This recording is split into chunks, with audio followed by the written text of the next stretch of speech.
Sobrang lambot niya. Guys, bumili tayo nitong tinatawag nilang Cute Pass or Cute Pass dito sa Kagoshima and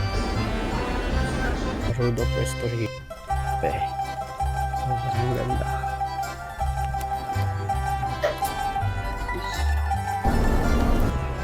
Dito naman sa street na to is naka-design na sila ng Tanabata. Ito na yung Kurobota.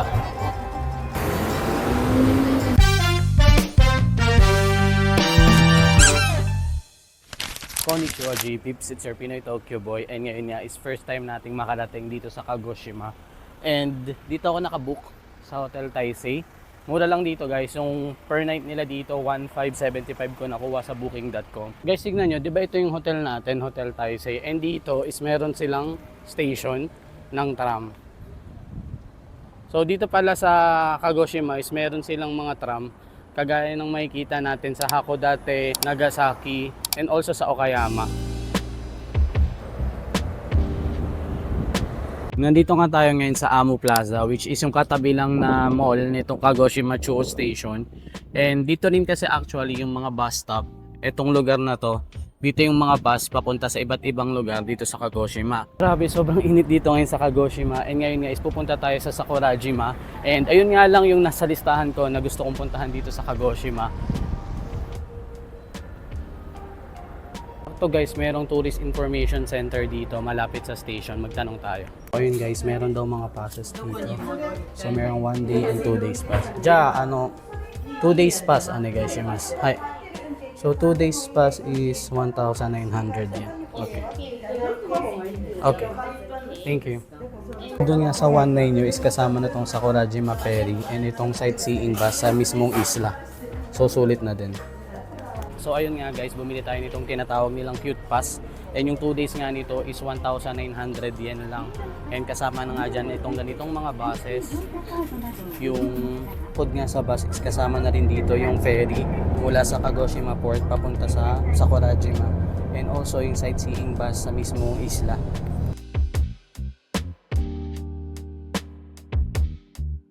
Dito na tayo ngayon sa Sakurajima Ferry Terminal and tingnan natin kung paano ang sistema dito. Ito na nga yung terminal guys and umaalis nga siya every 20 minutes and yung next nga is 12:20. Yung bayad nga pala dito guys is pagdating na sa mismong isla. Kung guys makikita nyo na yung mismong isla, ang ganda.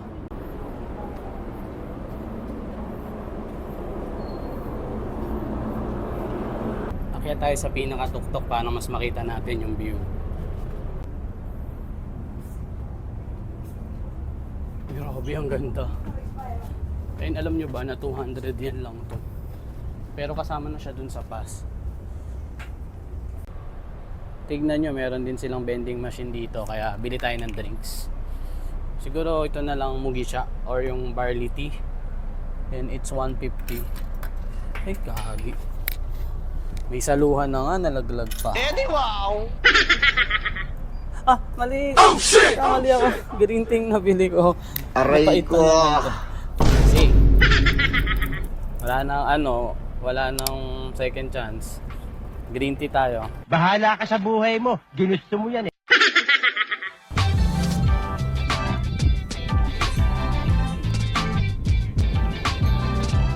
Kita nyo yun, ang amazing no. And ngayon guys, nandito na tayo finally sa Sakurajima, isa sa mga dream places na gusto kong mapuntahan dito sa Japan. Sumakses na naman tayo. Meron silang stamp dito.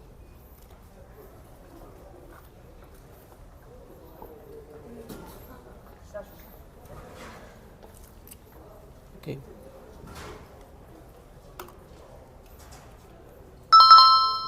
Labas nyo nga dito guys, kailangan nyo magbayad. By the way, 250 pala guys, 250 yen yung bayad. Hindi 200, sorry nagkamali ako, tao lang. Paano masabi? And ayun, ngayon is bababa tayo, hanap tayo ng makakainan or sasakay na tayo dun sa island bus para kung saan man yun makarating, baka may makainan naman tayo. By the way, pag may pass ka libre guys, ay papakita mo lang yung pass mo. Ayan, ito yung pass ko. Yan. So ginaganon ko lang yung bag ko kapag bumababa ako ng bus saka ng ferry, yun, papakita ko lang. Pangan ng ferry terminal, meron akong nakitang restaurant dito and ang name niya is O Ren. Punta tayo. Pas naman sila and check natin kung ano yung pagkain. And for sure dito na ako kakain. Karaage na lang in order ko guys kasi nainggit ako doon kay Kuya. Parang ang sarap nung kinakain niya. Dumating na yung order natin and ito na siya. Karaage. Meron din silang parang mga side dishes dito. And meron ding dessert. Grabe, 800 yen lang to. Napakamura. Tikman natin. Itadakimasu.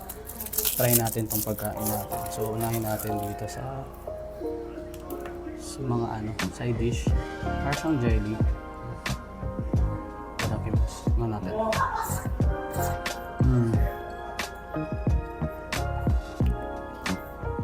Jelly lang talaga siya, pero yung sauce niya kasi parang suka na may toyo, na may asukan.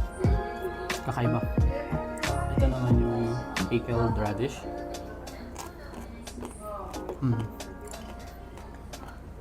Same lang siya sa Tokyo. Piling kong kakaiba dito itong karage nila. Yan natin yung crunchy.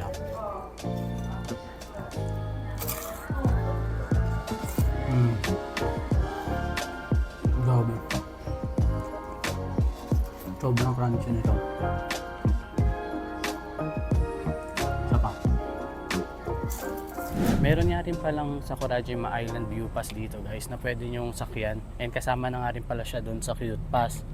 Dito na nga yung Sakurajima Island View Bus and sakay nga tayo. Again, included nga to guys dun sa Cute Pass natin.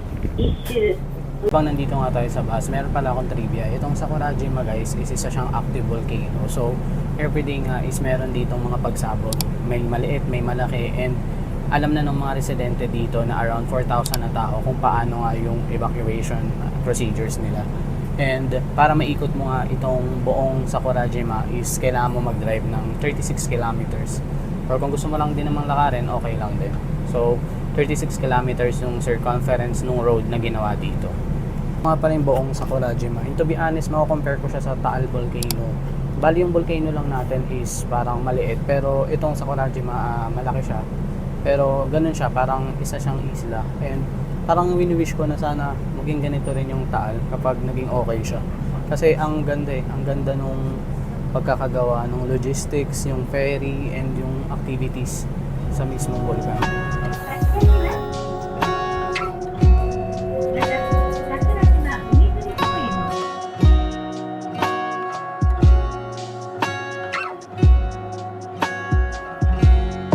Papahinga nga muna ako sa gate dito habang charge. And sobrang init kasi sa labas kaya magpapalipas lang ako ng init. Dito nga pala guys, if meron kang Cute Pass is meron kang discount sa entrance dito. So onsen siya guys, bawal magpasok ng mga outdoor ng mga slippers and shoes. Tingnan natin kung magkano. Konnichiwa, ikura desu ka? Ikura desu ka?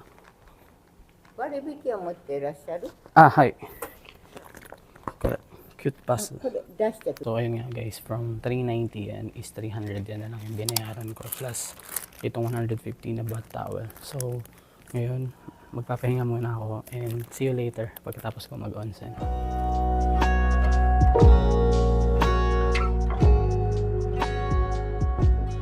So ayun guys, tapos na tayo mag-onsen and nakapagpahinga tayo saglit. Mga isang oras din. And ngayon nga is aantayin ko yung bus na sasakyan natin papunta nga sa next destination natin. Sakto guys, ito na yung bus na sasakyan natin. Let's go! Minutes nga lang yung biyahe natin papunta sa Akamizu Observatory Square. And grabe ang ganda ng daan dito.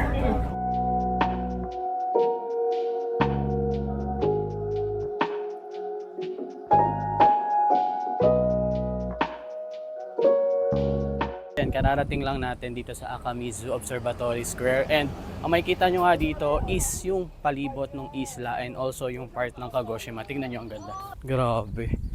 Ang ganda sa part na to. Kitang kita nyo yung kabilang mga isla. Check natin kung anong mga island yung nakikita dito. Nakasulat kung ano yung mga lugar na makikita doon. So like this part, dito nyo makikita yung Kagoshima City Hall. And then this part naman yung Kagoshima Prefectural Building.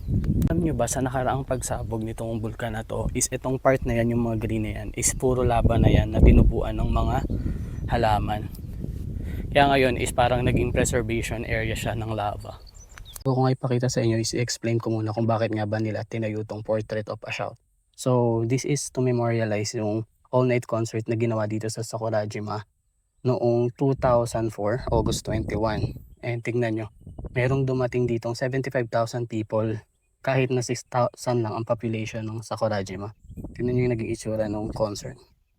Grabe. And dito nyo matatagpuan itong sikat na monument na to. Pakita ko sa inyo.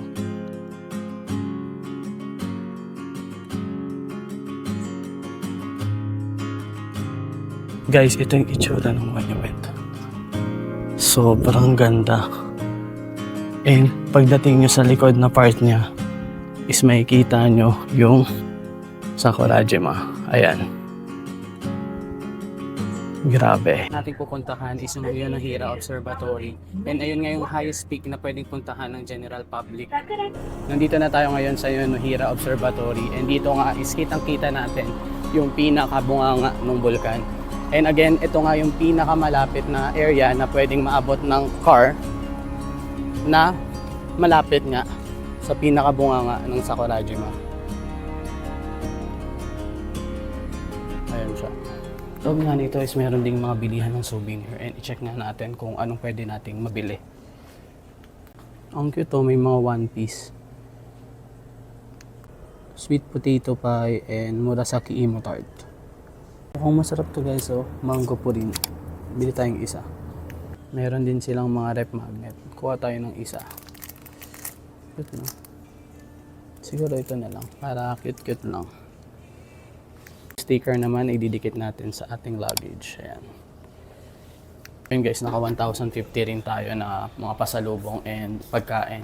Grabe, sobrang ganda talaga dito. And iikutin ko siya for you guys. Ganito nga yung itsura ng summit ng Sakurajima guys. So meron siyang north and south. Ayun guys, kailangan natin bumalik sa bus para makabalik na rin tayo sa Sakurajima Port.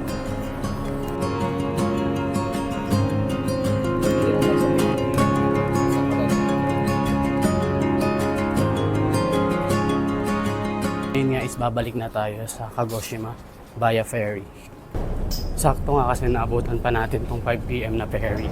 So tayo, dito na tayo sa aircon. Ang init eh. Wala rin. Daw sulod. Okay, kahit 15 minutes na yung biyahe natin, bili tayong pagkain. Ang gusto ko tong Izumaki pan, bili tayo. Number 19, 200.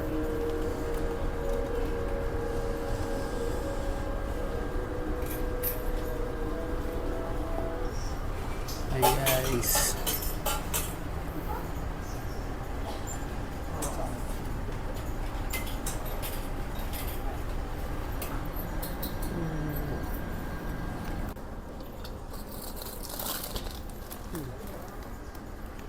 Dito tayo pupwesto sa harap guys. Wow, ang ganda na rin ng araw. Kainin natin itong tinapay natin, Uzumaki pan.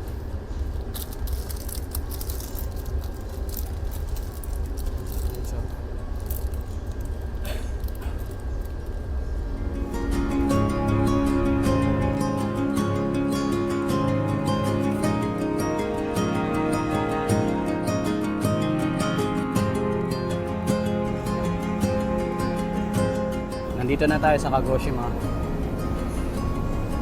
Tingnan nyo guys, oh. Ibababa na yung dugtungan and dyan nga tayo tatawid mamaya.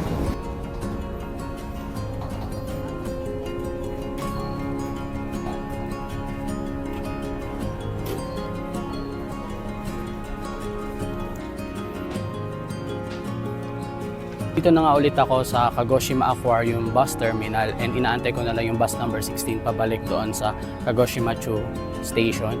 And dito ko na-end yung video guys kasi malolobat na ako. Thank you so much for watching this video. If you like this video, please like and mag-share na rin kayo ng video na to. Also, subscribe kayo sa channel ko, JP in Japan. And yan, follow nyo lahat ng SNS ko at JP in Japan 17. Thank you so much again for watching and see you sa next video natin. See you Nara!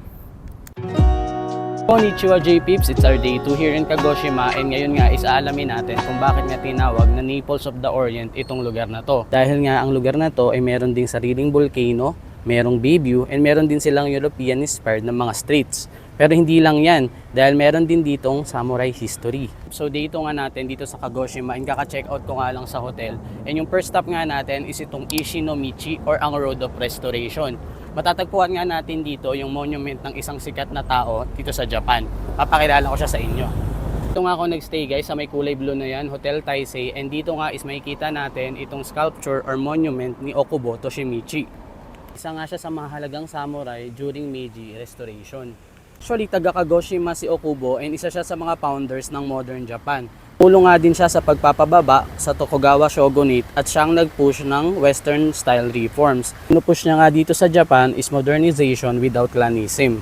Buti na nga lang 280 meters away lang yung Museum of the Meiji Restoration para mas maintindihan natin yung history. Ngayon guys, papunta tayo dun sa Museum of Meiji Restoration. Tama na muna yung mga history na yan. So, lakad-lakad muna tayo dito sa area. Bago nga makarating sa museum is makakakita tayo ng mga ganitong klaseng shop dito. Ang ganda.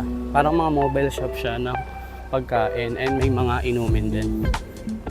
Gusto ko sana kumain kaso nagpe-prepare pa lang sila. So, next time na lang guys or if may chance kayong kumain dito, daanan nyo na rin sila. Ang ganda ng view guys papunta sa museum and tingnan nyo, itong mga puno na to are cherry blossom. So, I'm pretty sure na kapag spring, sobrang ganda ng lugar na to. Biski nga yung toilet nila dito, medyo sinauna. I think itong building na to guys yung pupuntahan nating museum. Nandito na tayo ngayon sa Museum of Meiji Restoration. Ang entrance fee nga pala dito is ito, 300 yen sa mga adults and 150 sa mga bata. Ito naman pag groups of 20 pataas. Pasok tayo.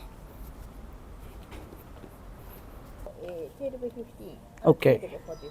少々。わかりました。 English headset. Thank you so much. Ayan guys, nakakuha na tayo ng ticket and kung may cute pass ka nga is 240 yan lang siya, may discount. Ganito yung itsura sa loob guys and parang ako lang mag-isa dito. Pakita ko na lang muna sa inyo yung mga clips dito and at the end of the clips is explain ko kung ano man yung natutunan ko.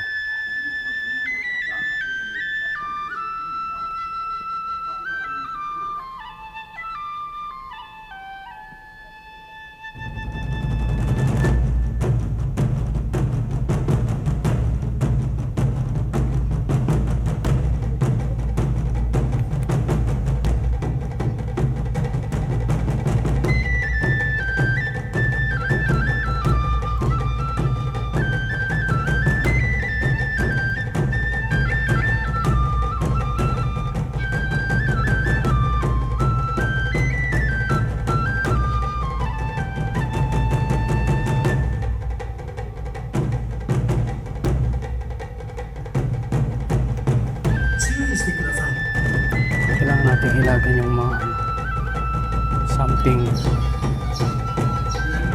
Keep out.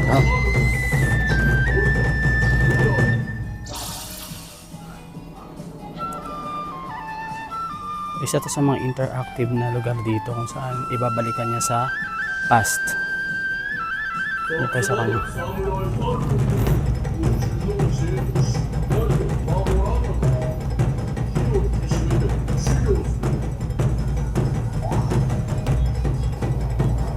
Kaya daw natin mag-catch ng fish. Fish.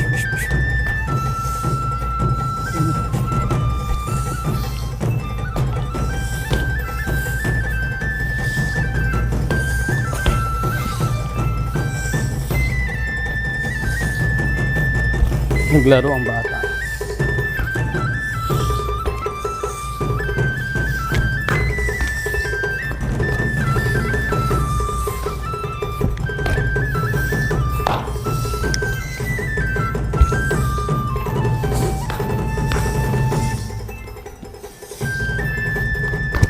Try natin to guys. Malalaman natin kung gaano kalakas ang puwersa natin.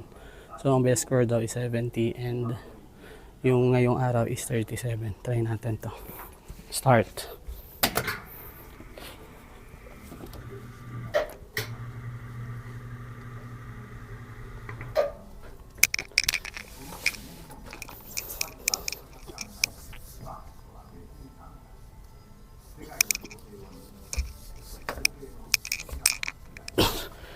Guys, 57.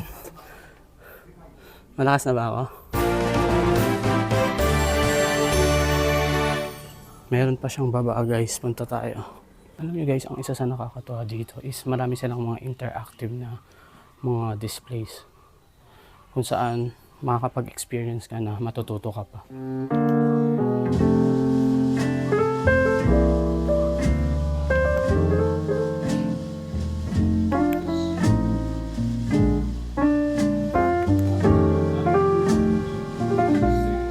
Meron nga din palang mga shows dito or mga drama every 20 minutes. Kaya ngayon is papunta tayo sa pinaka-theater.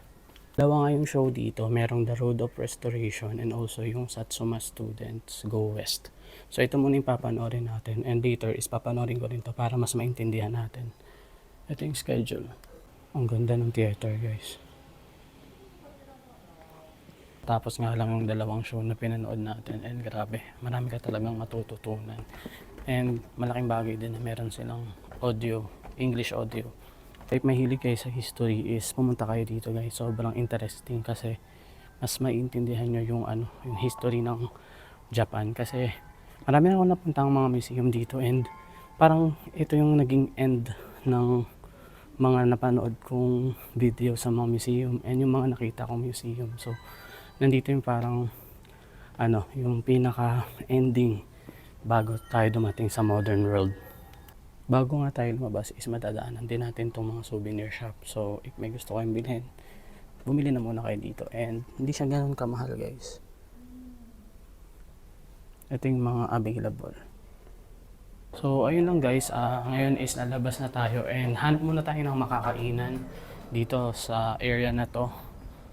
Grabe, sobrang init. It's currently 1:10 na ng tanghali. And paglabas nyo guys, madadaanan nyo tong bridge na to. And sa tawid ng bridge, nandun na nga yung tinatawag nilang Naples Street. And halata naman, tingnan nyo guys. Merong Marco Polo shop na may Italian plug. Museum. Grabe, sobrang hindi pa rin ako makaget over dun sa mga natutunan ko. And I think madadala ko siya forever. And for sure, ikukwento ko yun sa mga friends ko. Magsasawa kayo sa mga kwento ko. Alam mo ba sa Japan, ganito rin. Ready na kayo ha? Nandito na tayo sa Marco Polo, pero since nasa Japan ako, ayoko sanang kumain ng Italian food. Pero kung interested kayo sa mga ganitong pagkain, ayan yung menu nila. Yun lang, kasi actually, bala kong pumunta sa isang Kurobuta shop or yung Black Pig shop or Black Pork na sikat dito sa Kagoshima. Yun yung gusto kong itry. Kaya, ayun. Ito guys, ito na mismo yung Naples Street. And mapapansin nyo yan dyan sa mga lamppost nila. Tignan nyo. Ayan. And meron ding dito, nakasulat. So, Napoli Dori. In Japanese guys, Naples is Napoli. And, ayan. Bakit sinabing Naples Street or Naples of the Orient ang Kagoshima? Kasi meron din silang active volcano and malapit din sila sa dagat. So pag tinignan nyo yung Naples, which is ito, is para talaga siyang Kagoshima. Tinatawag din silang magkapatid. So Kagoshima is Naples sister daw. Nga, para makapunta tayo sa next nating stop is kailangan nating sumakay ng Chinchin train. Siguro kung taga-Japan ka, medyo matatawa ka dito. Pero sa mga hindi nakakaalam, yung Chinchin is yung tawag sa ari ng batang lalaki dito sa Japan, in Japanese. So bakit nga ba siya tinawag na gano'n? Kasi yung tunog ng bell ng train is gano'n yung tunog. So ang tunog is ching, ching, ganyan. So pakinggan natin kung totoo. Ayan, sakay tayo sa Chinchin train. And actually part yan ng Cute Pass. So kung may Cute Pass kayo is unlimited rin ang sakay natin doon sa Chinchin train. Ito na nga yung Kagoshima Chuo Station and meron ditong station ng tram. So yung sinabi ko kanina sa inyo guys, general yon, generic na. Dito sa Japan, like meron sa Sakay and meron din sa ibang part. Kapag tram, minsan tinatawag din talaga nilang Chinchin train. Pero huwag nyo nang gamitin. Trivial lang. Para makarating nga tayo dun sa tram station is kailangan nating bumaba dito sa underground. So din pala guys, kapag sasakay kayo ng tram dito sa Japan, make sure na alam nyo kung saan yung ruta niya. Kasi yung mga tram dito, iisa lang yung number nila, pero alam mo kung pa-left ba siya or pa-right, or kung ano yung nakalagay na ano sa kanya, placards, or yung ruta or yung end na destination. Yun lang. Kasi nagkamali na ako nito nung nasa ako dati ako, and kahapon nagkamali din ako. So, para din na kayo magkamali, double check nyo sa Google, okay? Or once na magkamali naman kayo, bumaba na kagad kayo sa next stop. And then, lipat lang kayo sa kabilang way niya. So, ayan guys. Dito tayo sasakay ngayon. And pwede rin dito yung Cute Pass. Pero ang presyo nga pala dito is 170 kung wala kang pass.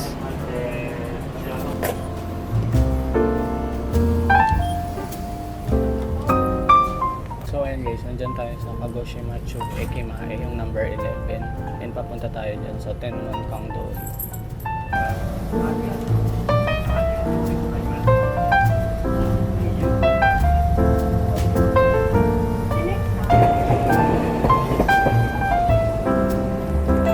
Nandito na tayo ngayon sa Tenmon Kangdori. So ito nga yung parang sikat na shopping street nila, kagaya ng mga nakikita natin sa Osaka and Tokyo. Yung Kurobuta pala is galing sa two words na Japanese, kuro or black, and buta is pork or pig. So black pig or black pork. Sa English nga ito yung Berkshire pigs na inadapt ng Kagoshima, and mas pinaganda pa nila yung quality. Kung i-compare natin siya, para siyang Wagyu pero baboy. Okay? Compare lang pero hindi siya Wagyu. Wagyu kasi means Japanese beef or Japanese cow. Yun lang. Ang Kurobuta is type of pork. Makikita nyo siya sa iba't ibang klaseng dishes dito sa Japan. Pwede rin sa mga ramen kagaya nito. Pero ang kakainin natin ngayon is yung sikat na tonkatsu, or yung para siyang pork chop na may breadings. Pero ito, ang gamit nila is yung Kurobuta. Tayo kakain sa Ajino Roppaku. Ayun, nakalagay dyan, tonkatsu. Kaya tayo sa second floor. Sa baba is nakalagay na yung presyo para hindi na kayo magulat pagdating sa taas. Siguro ang orderin lang natin itong basic. Dito na lang tayo umupo para may privacy ng konti. So ayun guys, umorder na tayo. So merong types dito. So ito yung mga Kurobuta, and ito naman ibang type siya ng pork. And ito. So ang pagkakaiba niya is yung part. So yun, mas pinili ko yung oily daw, itong roast. Yun lang. So ito na guys, dumating na yung order natin. Ito na yung Kurobuta. Medyo mahal siya compared sa mga normal na tonkatsu kasi nga hindi ata stress itong baboy na to. Sana all no, hindi stress at inalagaang mabuti. Buti pa yung baboy. Uy, sana all! Pakita ko sa inyo para makita nyo kung ano itsura niya. Stress-free environment. O ayan. Grabe naman yung juiciness, di ba? Grabe no? Tikman natin kung masarap din ba to. Taste test na tayo guys. Itadakimasu. Grabe. Sobrang lambot niya. Tapos nagme-melt siya sa mouth mo. Grabe, first time ko nakatikim ng ganito. And parang hindi siya baboy sa ano niya, sa texture. Kasi grabe yung lambot.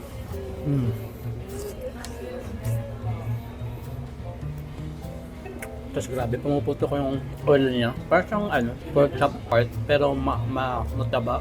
And hado ng taba at laman. Ang sarap guys, sobra. Make sure na i-try nyo to.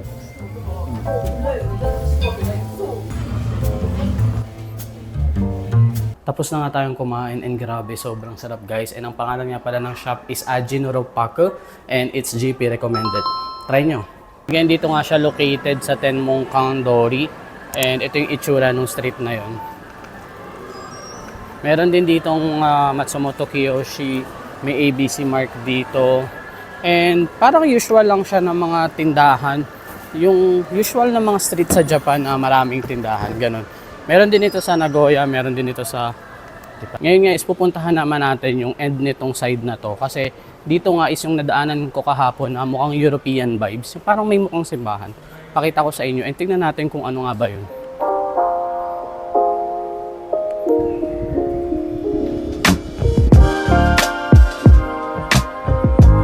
Ang pa pala nating dumiretso doon sa kabilang street na yun. Sa dulo nun, nandun yung hinahanap nating structure. Grabe ang aesthetic ng kalye na to guys. So, naririnig nyo ba yan? Italian ba yan? Parang sounds European. Parang Italian nga. So, alam nyo na guys, Naples of the Orient talaga tong Kagoshima. Dito naman sa street na to is naka-design na sila ng Tanabata or yung ginaganap na Star Festival during July 7.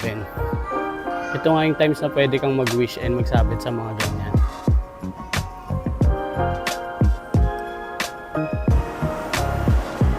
Kung napapanood nyo tong video na to, mag-comment kayo ng wish nyo para matupad din siya. Ito guys, nandito na tayo sa structure na sinasabi ko sa inyo. And I think ito na mismo kinatatayuan natin yun. Grabe, ang ganda. Tapos makikita mo pa yung mga tram na dadaan, ganyan. Diba? Ito man yung structure na yun, it's Yamakataya. And isa siyang mall. Ayan nga yun, no? Tignan nyo.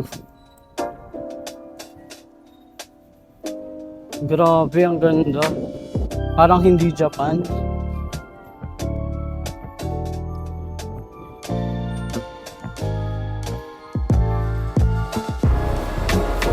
Grabe, sobrang ganda dito. Ito na nga yung kabuuan ng building and meron ngang Louis Vuitton. So mall nga siya guys. So ayun, thank you so much for watching our second day dito sa Kagoshima. And I think nasagot ko na yung tanong kung bakit nga ba tinawag na Naples of the Orient itong Kagoshima. And kung nagustuhan nyo tong video na to, please like, share, comment, and subscribe na rin kayo sa YT ko. And ayun lang, if may suggestion kayo mga video, comment nyo na rin dyan. And thank you so much for watching, always. See you Nara!